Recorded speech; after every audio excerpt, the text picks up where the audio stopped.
Comienza una nueva legislatura en Castilla y León. Hoy se ha constituido la Mesa de las Cortes. 6 cargos que se han repartido entre PP, PSOE y Vox y con una presidencia popular 7 años después. Buenas tardes. Hace poco más de 24 horas conocíamos que PP y Vox habían llegado a un acuerdo para repartir algunos de los cargos de esa Mesa de las Cortes y hoy se ha materializado la sintonía entre ambos. Lidia Bartolomé. Sí, gracias a ese acuerdo, Francisco Vázquez es el nuevo presidente de las Cortes de Castilla y León. Ha sido elegido en primera votación y ha obtenido 47 apoyos, es decir, la suma de los procuradores del PP y Vox. Se ha impuesto a la candidata socialista Nuria Rubio. También hoy se ha aprobado el Real Decreto para la regularización de inmigrantes. Se calcula que 500.000 de personas que están en situación irregular en España podrán ya cotizar y pagar impuestos. Finalmente, el Gobierno ha adaptado la norma a las recomendaciones del Consejo de Estado. El Ejecutivo se ha visto obligado a endurecer los requisitos de esta regularización y ha incluido en el texto la petición de antecedentes penales. Mañana la norma será publicada en el Boletín Oficial del Estado y a partir del jueves se podrá solicitar toda la información de forma telemática y desde el 20 de abril de manera presencial y con cita previa. Dice la ministra portavoz que esta regularización es uno de los grandes hitos de la legislatura. La Audiencia Provincial de Valladolid ha devuelto la causa por la que se juzga la muerte de Esther López al juzgado de instrucción número 5, después de que la Guardia Civil le remitiera el atestado en el que se le comunicaba el hallazgo de un zulo en el chalet, antigua propiedad del único acusado. La audiencia argumenta que ella tiene capacidad y competencia para juzgar, pero no para investigar. Tal y como se esperaba, los precios se dispararon en marzo y aunque los grandes culpables son los carburantes, al hacer la compra, que todo está más caro, se nota y mucho. Ante la subida de los precios, el Gobierno ha decretado el segundo paquete de medidas de ayuda a los transportistas que serán complementarias al descuento de 20 céntimos por litro de combustible. Enseguida se lo detallamos. Desde hoy, Castilla y León comienza la que es la 12ª legislatura de la democracia. Aunque para la formación de gobierno, la elección del presidente y de los consejeros todavía hay margen, hoy ya se han constituido las Cortes Autonómicas. Gracias al acuerdo entre PP y Vox, los populares recuperan la presidencia del Parlamento. Es Francisco Vázquez el que sustituye desde hoy a Carlos Pollán. Volvemos contigo, Lidia. Sí, se convierte así en el 10º presidente de las Cortes de Castilla y León. Durante su primera intervención, Francisco Vázquez ha querido ser breve. Su discurso apenas ha durado 5 minutos, pero ha dejado varios mensajes claros. El primero, que asume el cargo con responsabilidad y que va a responder con trabajo y lealtad. También con el deber de convertir al Parlamento autonómico en ese tronco fuerte, libre de sectarismo y con libertad. Además, ha asegurado que va a ser el presidente de todos los procuradores y les ha tendido la mano. Y por último ha asegurado que una de sus responsabilidades es la de formar gobierno y precisamente eso va a ser una de sus primeras tareas. Con 47 de los 82 votos depositados en la urna, Francisco Vázquez ha sido elegido presidente de las Cortes. Entre aplausos y el abrazo de Fernández Mañueco, el procurador popular ha jurado su cargo, devolviéndose la presidencia del Parlamento al PP después de 7 años. Mi deber, a partir de hoy, es que estas Cortes sean el tronco fuerte que sostenga las esperanzas de todos los ciudadanos, sin sectarismos, con libertad. Cargo que afronta con honor y la humildad, dice, de quien conoce el peso de la historia. La presidencia de las Cortes no pertenece a un partido o a una persona, sino a todos los castellanos y leoneses. Mi compromiso es mantener el listón de la dignidad parlamentaria tan alto como los ciudadanos de nuestra comunidad se merecen. Y entre sus metas, formar un gobierno responsable y hacer de las Cortes un órgano útil para la ciudadanía. Este objetivo común debe ser lo que guíe que nuestros debates se desarrollen con el respeto que merece el interés general de todos los ciudadanos. Y para lograrlo, mano tendida a todos los grupos que forman el Parlamento. Nos enfrentamos a una encrucijada que estas Cortes deben abordar con valentía día a día. Porque asegura ser parte de esta institución es un privilegio al que hay que responder con lealtad y entrega. Bueno, finalmente la mesa de las Cortes queda así. Lo están viendo. Como decimos, la presidencia se la queda el Partido Popular con Francisco Vázquez. Le acompaña en la vicepresidencia primera Carlos Menéndez, de Vox, y en la vicepresidencia segunda Núria Rubio, del Partido Socialista. Así es como se reparten. Hasta ahí ninguna sorpresa, pero sí ha habido cambio de guión en el resto de puestos. El PSOE se ha hecho con la secretaría primera porque 6 procuradores del PP han cedido su voto a Vox para evitar el riesgo de que los de Abascal se quedaran sin otra de las secretarías, que sí que han conseguido, como están viendo. En todo caso, una vez finalizado el pleno, PP y Vox han seguido manteniendo esa buena sintonía y han asegurado que esto solo es el primer paso de cara a alcanzar la estabilidad que dicen que necesita Castilla y León. Nos está permitiendo ya, en este momento, dar estabilidad a la vida política de Castilla y León. Los ciudadanos es lo que están reclamando. Los ciudadanos de Castilla y León reclaman certidumbre, reclaman estabilidad, reclaman altura de miras, reclaman soluciones a los problemas y en esa línea comenzamos esta legislatura sin duda. Toca seguir trabajando, seguir dialogando, ese diálogo fluido y discreto que estamos teniendo en cuanto a las negociaciones para que sigan avanzando y lograr pues, un gobierno, un pacto de gobierno que marque esta legislatura y, como hemos dicho, en la línea que nos hemos marcado, que es medida a medida, con garantías de cumplimiento, con plazos. Y mientras Carlos Martínez ha criticado que PP y Vox vuelvan a unirse con el único fin de repartirse los sillones, eso dice. Por parte de los partidos minoritarios han asegurado que su único interés es que se lleven a cabo y cuanto antes las iniciativas que presenten para sus provincias. Vuelven, ¿no?, a ser enemigos íntimos, vuelven a repartirse sillones, vuelven a cederse escaños para poder alcanzar así mayorías y ocupar esos sillones. Vamos a tener que contemplar hasta qué punto está dispuesto el Partido Popular a ceder en contra de los intereses de los castellanos y leoneses. Lo que nos interesa es que se cumplan todas aquellas iniciativas, todas aquellas inversiones que llevan para la provincia de León, para la región leonesa, más de 20 años. Los novios reñidos son los más queridos. Pues parece que nos encontramos en esa situación. Socios preferentes, le llaman ahora. Yo creo que lo podíamos esperar. Cuanto antes nos pongamos a trabajar, pues mucho mejor. Llevamos, pues eso, haciendo el paripé desde que se convocaron las elecciones. En 1999 defendía una ponencia en el Congreso Autonómico del Partido Popular. El Partido Popular ofrece a los castellanos y leoneses un proyecto político moderno de centro reformista. En ese momento, Francisco Vázquez llevaba poco en política. Este segoviano, licenciado en Derecho y técnico de la Administración Autonómica, comenzó su singladura como procurador en 1995 y fue el secretario provincial del PP de Segovia de 1994 a 2000. Ese año se convirtió en presidente de los populares de esta provincia, un cargo que desempeñó hasta 2017, cuando se convirtió en el secretario general del PP de Castilla y León de la mano de Alfonso Fernández Mañueco. Vázquez llegaba a ese puesto con un bagaje de 2 legislaturas como presidente de la Diputación de Segovia y otras 2 como senador. Las últimas 2 legislaturas ha sido el vicepresidente primero de las Cortes de Castilla y León y tras las elecciones de marzo, Castilla y León está entre las 3 mejores, pero somos ambiciosos y queremos un proyecto de futuro. Añade a sus más de 3 décadas de servicio público la presidencia de las Cortes de Castilla y León. A partir de ahora se pone en marcha la cuenta atrás para formar gobierno. El presidente de las Cortes tiene un plazo de 15 días hábiles para proponer un candidato a la presidencia de la Junta, siendo el 7 de mayo la fecha límite. En el caso de no superar esa primera votación, se abre un plazo de 2 meses. Si no se llegara a un acuerdo, se disolvería el Parlamento y se convocarían de nuevo elecciones. Precisamente hoy, Fernández Mañueco ha asegurado que seguirán trabajando para alcanzar un acuerdo de gobierno. Estas Cortes, donde, aunque empiezan con estabilidad y un acuerdo entre Partido Popular y Vox, tendremos que seguir trabajando en el futuro, pero eso ya es otra historia.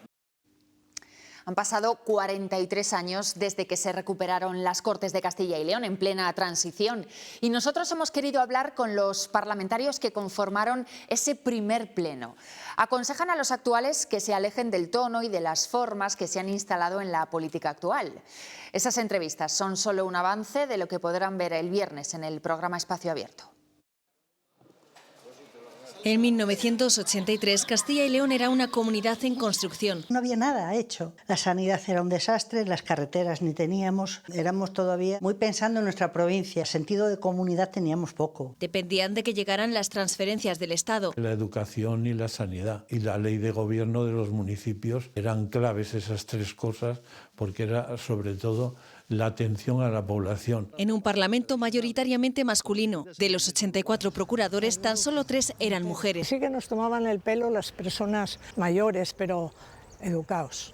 Nos decían, pero 2 mujeres así jóvenes aquí, pues vamos a coger el testigo de los que son mayores. Sin mayorías absolutas también debían entenderse. El problema no es el modelo de gobierno, si es mayoritario o minoritario, sino la voluntad de buscar el interés general y de intentar hacer las cosas bien y honradamente. Era democracia contra dictadura. O sea que en el fondo teníamos algo en común. Ahora piden a los procuradores de esta 12ª legislatura que rescaten algunos de los valores que imperaban en los primeros debates parlamentarios. Éramos rivales, no enemigos, como ahora. No había esta bipolarización. Se podían hacer intervenciones duras, pero siempre desde el respeto. Eso ahora se ha perdido. E instan a una mayor conexión con la calle para seguir con el espíritu que fundó las primeras Cortes en Castilla y León.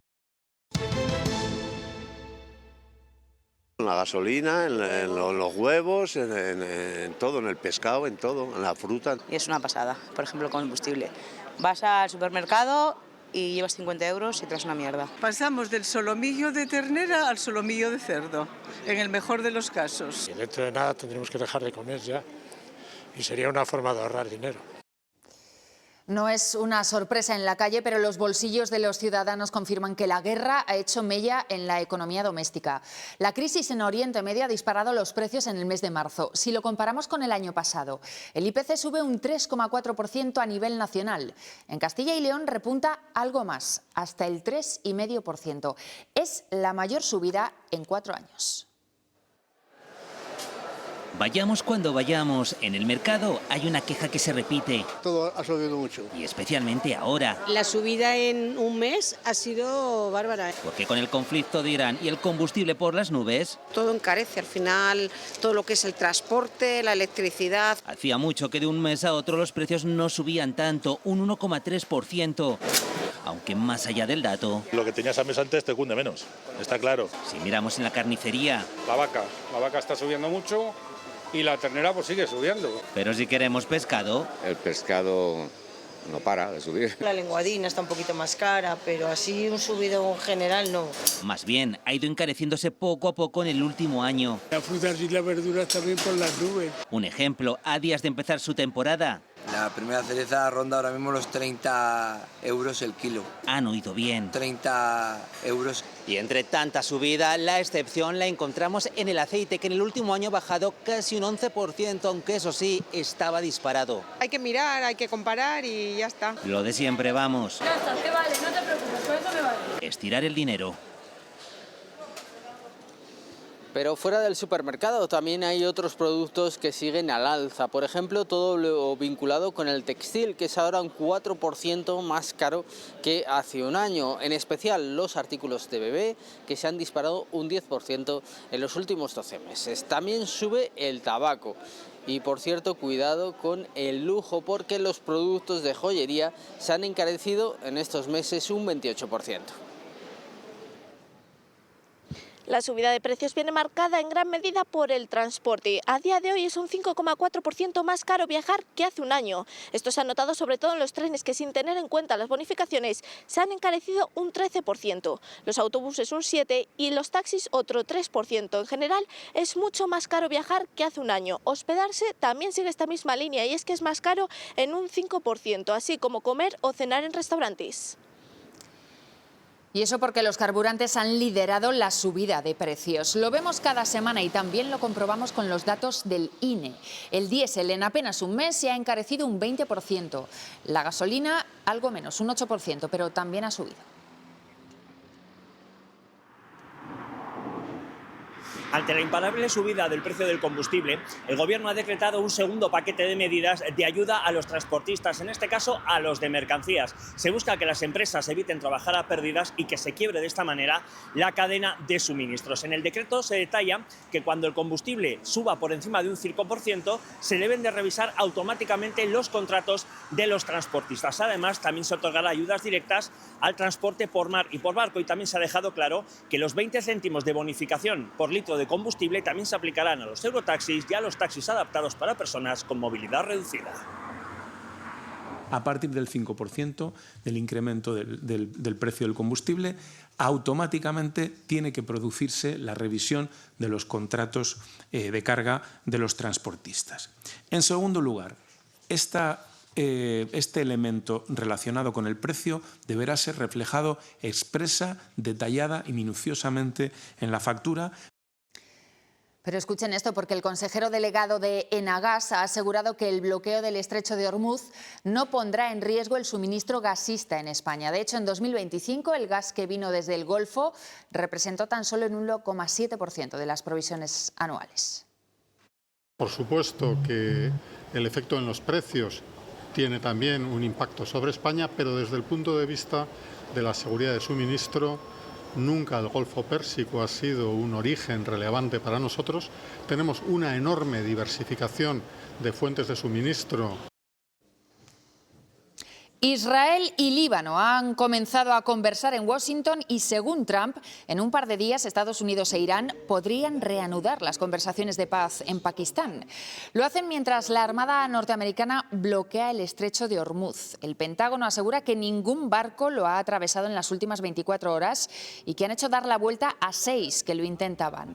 Sin embargo, otras fuentes apuntan a que 3 buques sí que lo han conseguido cruzar. Para mí es muy bien para poder trabajar sin miedo, para un futuro más seguro a mis hijos y la oportunidad de integrar en la sociedad española. Acaban de escuchar a uno de los más de medio millón de inmigrantes que llevan años viviendo de manera irregular en nuestro país, que trabajan y que tienen su vida asentada aquí, pero que no cotizan ni pagan impuestos. Esos casos son los que se podrán acoger al decreto que ha aprobado hoy el Gobierno, una regularización de migrantes si demuestran que cumplen determinados requisitos. El Ejecutivo asegura que este Real Decreto cuenta con todas las garantías legales y con triple legitimidad económica, social y política. Las solicitudes de forma telemática podrán realizarse a partir del jueves, justo un día después de que mañana esta norma sea publicada en el Boletín Oficial del Estado. En las oficinas desde el 20 de abril, eso sí, con cita previa. Se podrá realizar la solicitud hasta el 30 de junio. Dice la ministra portavoz que este es uno de los grandes hitos de la legislatura. Esta autorización permitirá a todos los migrantes trabajar en cualquier sector y también en cualquier lugar del país durante un año. Quedan fuera de esta norma a las personas apátridas. El Gobierno prevé regularizar la situación de unas 500.000 personas migrantes que ya residen en nuestro país. Son personas que conviven entre nosotros, con hijos e hijas que van al colegio, con nuestros hijos, que dan vida a nuestros pueblos, a nuestras calles y que a partir de hoy podrán disfrutar con garantías de plenos derechos y cumplir sus obligaciones. No cambian los requisitos mínimos para los casos de arraigo extraordinario. Tendrán que acreditar al menos 5 meses de residencia en nuestro país antes de 2026. Valdrán documentos con datos personales e informes emitidos por ayuntamientos o autonomías. Los casos de vulnerabilidad sí pueden ser certificados por entidades del tercer sector. Si tienen niños menores, discapacitados, son víctimas de violencia de género, ascendentes con necesidades económicas. También tendrán que demostrar que no tienen antecedentes penales. Es novedad que puedan solicitar la regulación quienes hayan pedido protección internacional. Pero hay una excepción: no podrán acogerse a la medida los apátridas. Según el borrador, va a haber una disposición especialmente para los apátridas. El jueves comenzará la petición de cita telemática. Desde ahí se darán las citas a partir del lunes a las oficinas de correos de la Seguridad Social o de Extranjería. Será el Ministerio de Inclusión, Seguridad Social y Migraciones quien resuelva las solicitudes a través de la Unidad de Tramitación de Expedientes de Extranjería. Los permisos tendrán una vigencia inicial de 1 año. Y tras su aprobación han llegado también las reacciones políticas a esa regularización masiva. Desde el Partido Popular muestran su rechazo. Alberto Núñez Feijóo ha asegurado que no es una medida humanitaria y que va a alentar a las mafias dedicadas a la inmigración. Más contundentes se han mostrado desde Vox. Hablan directamente de deportaciones masivas y han anunciado ya que van a recurrir la medida ante el Tribunal Supremo. Críticas que llegan también desde Junts rechazan una regularización generalizada y reclaman más competencias para Cataluña en materia migratoria. En el otro lado, Sumar ha defendido esta medida como una cuestión de derechos y Podemos, aunque favorable, ha lamentado que el Gobierno haya hecho concesiones en cuanto a las restricciones por antecedentes penales. No compartimos esta regularización de más de 1 millón de inmigrantes irregulares por 4 razones. Porque es inhumana, porque es injusta, porque es insegura y porque es insostenible. Una invasión inmigratoria que le sirva de cortina de humo para no hablar de su corrupción, que le sirva para contentar a sus socios de la extrema izquierda y para sustituir al pueblo español, porque el pueblo español ya no le sirve. Más cosas. El auto que emitió ayer el juez Peinado para procesar a Begoña Gómez por 4 delitos ha coincidido con el viaje de Sánchez a China, en el que le acompaña su mujer. El presidente del Gobierno ha dejado claro desde allí lo que le pide a la justicia. Para Feijóo es inadmisible que siga en el cargo y ha dicho que él liberará a España del Orbán del Sur. Así le ha definido. Yo lo que le pido a la justicia es que haga justicia. Que la justicia haga justicia. Y como estoy convencido de que el tiempo va a poner todo y a todos en su sitio, pues no tengo que decir nada más. Ni en Hungría, ni en ningún otro lugar de Europa es aceptable tener a un presidente con su mujer procesada. En ningún país de la Unión Europea la mujer del primer ministro, 4 veces imputada y procesada por delitos graves de corrupción, sin que el primer ministro dimita, no es admisible. Quinta jornada del juicio hoy por la trama de las mascarillas. 7 han sido los testigos que han declarado esta tarde. Entre ellos el que fuera subsecretario de Transportes. Ha relatado cómo en cuestión de 38 minutos la orden de compra de las mascarillas pasó de 4 a 8 millones de unidades. Asegura que la petición la hizo Koldo y la firmó el exministro Ábalos antes de ser publicada en el BOE. ¿Tiene conocimiento de alguna otra oferta? Estamos hablando del día 20. No, pareció bien. ¿Recuerda si le dijo Koldo García que la empresa Soluciones de Gestión suministraba 8 millones o nada? Sí, me dijo que tenía que ser 8 millones porque el suministrador decía que eran 8 millones o nada. Entendí que me transmitía la decisión final del ministro, que por eso el ministro luego firma la orden de 8 millones.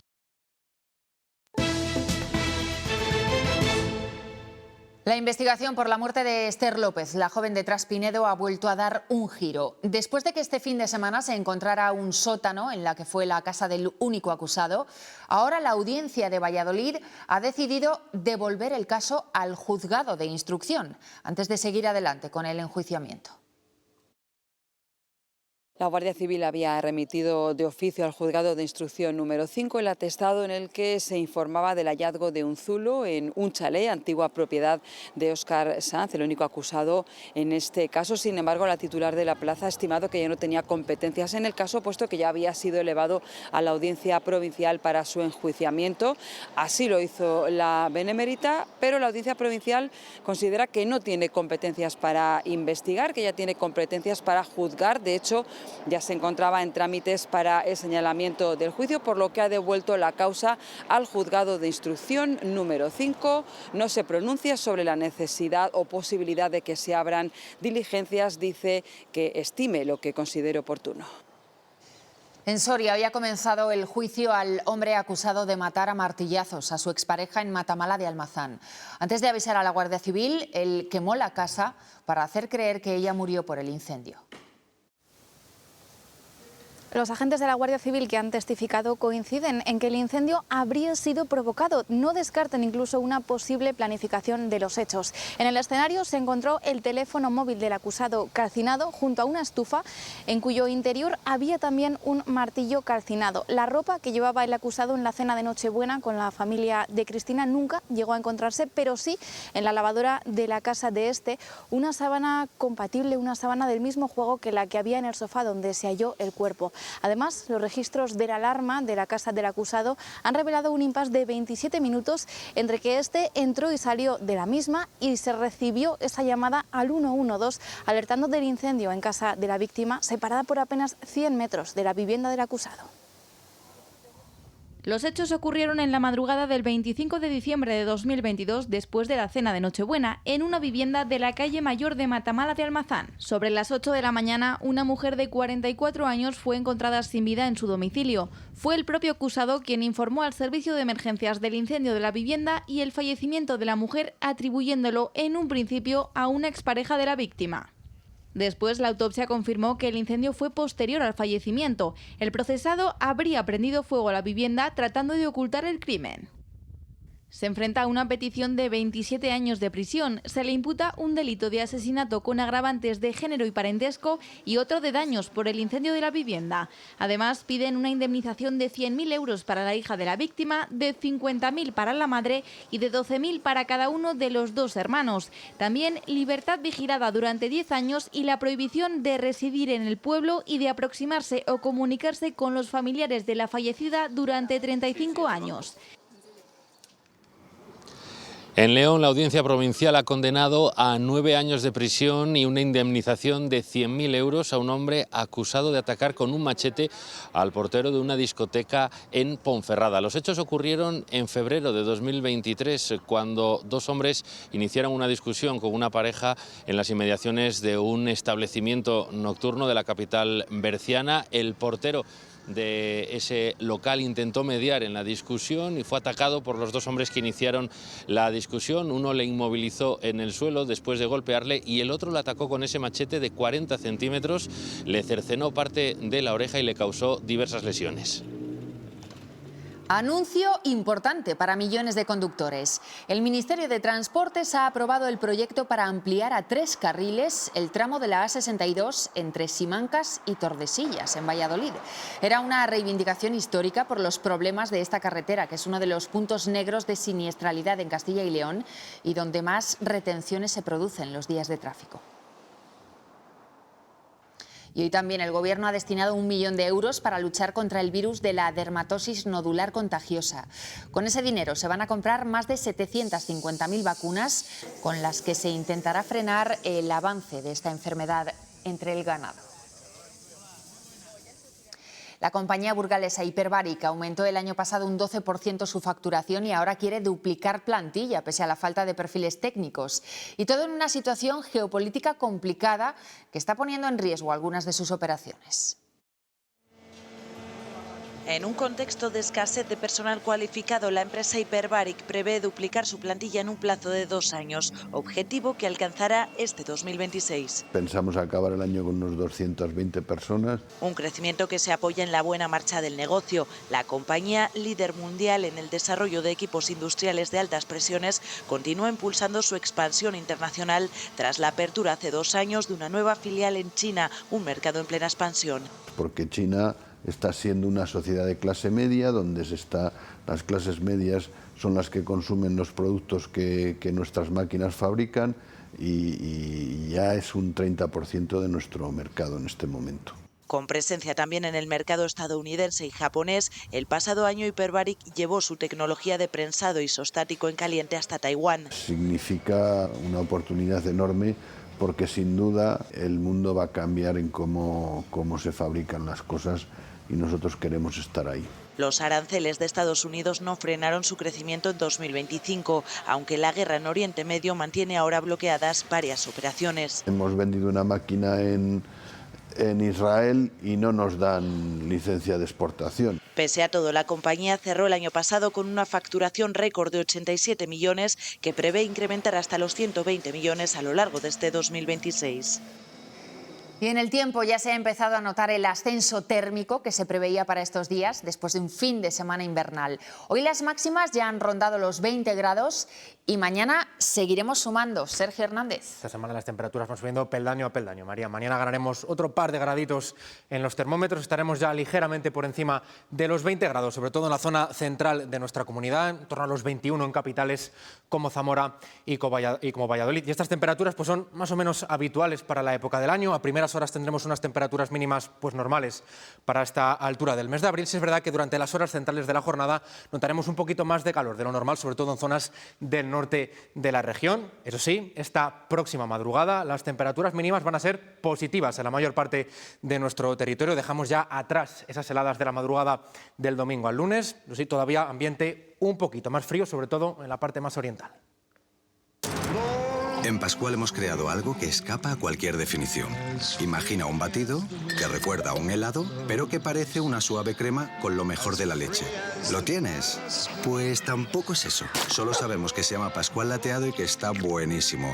Un placer que no se deja definir.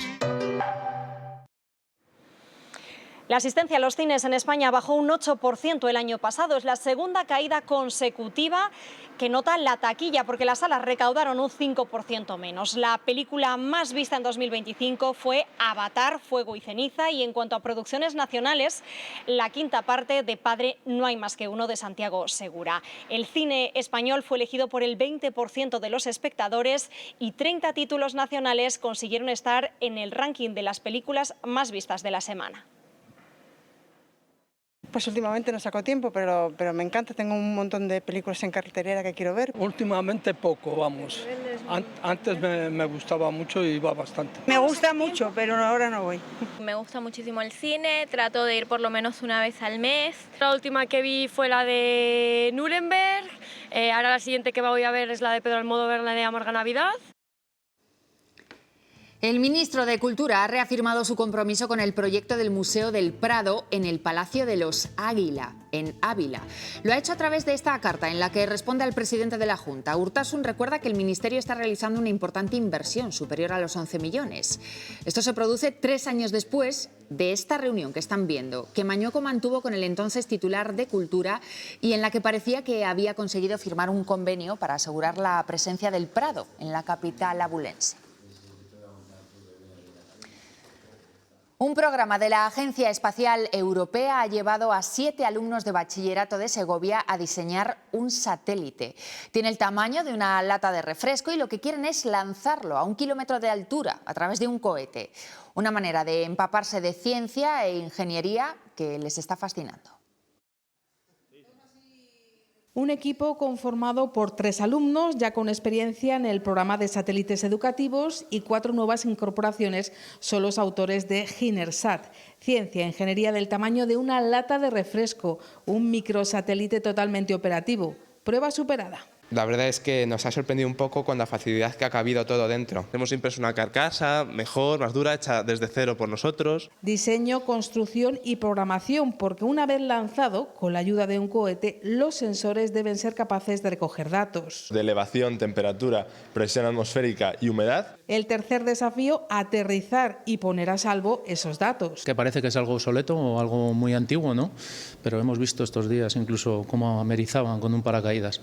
Es lo que mejor funciona. La primera misión estaría cumplida. La segunda, por elección, tendrá un componente ecológico de repoblación con semillas, inspirados en los efectos de los grandes incendios. Esa trampilla debe de abrirse y soltar una serie de semillas de especies arbóreas de la zona. La Agencia Espacial Europea da combustible con este reto a los cerebros de estos futuros científicos. Me parece muy interesante el tema de la robótica, crear algo desde la nada y que funcione. Tengo claro que mi futuro va a ser en las ciencias. Este pedazo de equipo está implicando a todo el instituto y una mayor difusión social.